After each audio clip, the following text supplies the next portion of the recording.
melewati pondok pesantren. Puja dan puji syukur mari kita haturkan kepada Allah Subhanahu wa taala atas segala limpahan nikmat, rahmat, sehingga pada kesempatan kali ini kita dapat berjumpa bersama dalam rangka memperingati Hari Santri Nasional di tahun 2021 ini dalam keadaan sehat tanpa halangan apapun. Sholawat dan salam mari kita haturkan kepada junjungan kita Nabi Agung Muhammad SAW yang selalu kita nantikan syafaatnya nanti di hari akhir. Amin, amin, ya Rabbal Alamin. Hadirin yang saya hormati, pesantren berperan aktif dalam mengembangkan budaya ukhuwah Islamiyah, toleransi, hidup sederhana, hidup hemat, hormat kepada guru, santun, dan model pendidikan Islam yang menjadikan laboratorium perdamaian dan subsistem dalam kehidupan di masyarakat sebagai aktualisasi hablum minannas. Dengan modal yang cukup dari pola hidup seorang santri, dengan dukungan pesantren, ini akan memaksimalkan kiprah santri untuk dapat terlibat di parade internasional dalam merealisasikan perdamaian dunia di tengah dinamika internasional yang penuh konflik. Hadirin yang berbahagia, santri juga turut aktif dalam menyelami samudera ilmu pengetahuan secara luas. Di pesantren sebagai pendukung dari terrealisasinya perdamaian dunia. Pesantren mendidik para santrinya untuk dapat menjadi seorang pelajar yang dapat berpikir secara luas dan merdeka. Berbagai referensi kitab klasik hingga kontemporer yang lokal maupun internasional sudah menjadi makanan sehari-hari bagi seorang santri.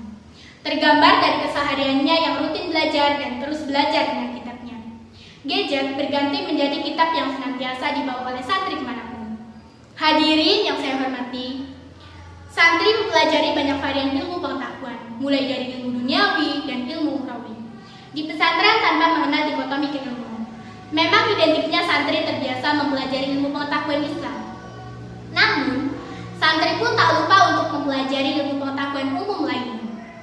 Santri senantiasa dituntut untuk dapat menyeimbangkan dua spektrum besar keilmuan, antara wawasan keislaman dan wawasan umum.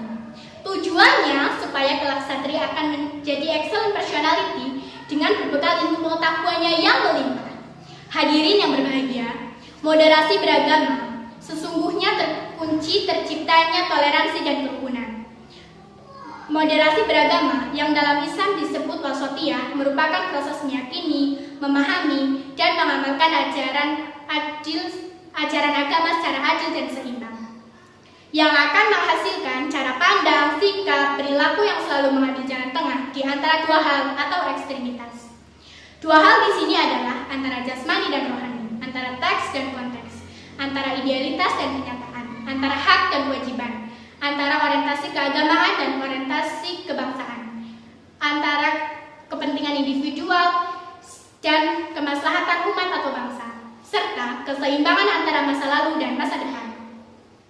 Salah satu ayat Al-Quran yang membicarakan soal moderat atau moderasi beragama adalah Quran Surah Al-Baqarah ayat 143 yang menjelaskan betapa pentingnya menjadi umat teladan Muhammad SAW sebagai sosok muslim yang beriman, berbuat baik, adil dan moderat dalam bertindak dan berpikir. Yang berarti, dan demikian pula kami telah menciptakan kamu umat Islam, umat yang adil dan pilihan agar kamu menjadi saksi atas perbuatan manusia dan agar Rasul Muhammad menjadi saksi atas perbuatan kamu. Dan kami tidak menetapkan kiblat yang menjadi kiblatmu sekarang, melainkan agar kami mengetahui supaya nyata siapa yang mengikuti Rasul dan siapa yang membelot. Dan sungguh, pemindahan kiblat ini terasa amat berat, kecuali oleh orang-orang yang telah diberi petunjuk oleh Allah. Dan Allah tidak akan menyia-nyiakan denganmu. Sesungguhnya, Allah Maha Pengasih lagi Maha Penyayang kepada manusia. Hadirin yang saya hormati, moderasi beragama dapat diukur dari 4 indikator. Yang pertama, toleransi. Yang kedua, anti kekerasan. Yang ketiga, komitmen kebangsaan. Yang keempat, pemahaman dan perilaku beragama yang akomodatif terhadap budaya lokal atau konteks Indonesia yang multikultural dan multiagama. Hadirin yang dimuliakan Allah Subhanahu wa taala, adapun konteks perdamaian yang harus direalisasikannya dengan luasnya ilmu pengetahuan dan luasnya karakter santri yang didapat selama belajar di pesantren. Santri dapat menyebarluaskan nilai-nilai universalisme yang bernapaskan nilai-nilai Islam yang humanis kepada dunia. Pertama, dengan moderasi Islam atau al-Islam al-Wasatiyah, Lalu-lalunya santri harus bersikap netral, tidak fanatik terhadap Islam ekstrem kanan dan ekstrem kiri. Kedua, sikap tasawuf atau open mind yang harus dimiliki seorang santri untuk dapat menyeimbangkan antara perdamaian yang telah terjadi. Ketiga, al-khilaf yang berarti harmoni. Hadirin yang saya hormati, mungkin hanya ini pidato yang bisa saya sampaikan. Bila ada salah kata atau ucapan, mohon dimaafkan. Wallahu muwaffiq ila aqwamit thoriq.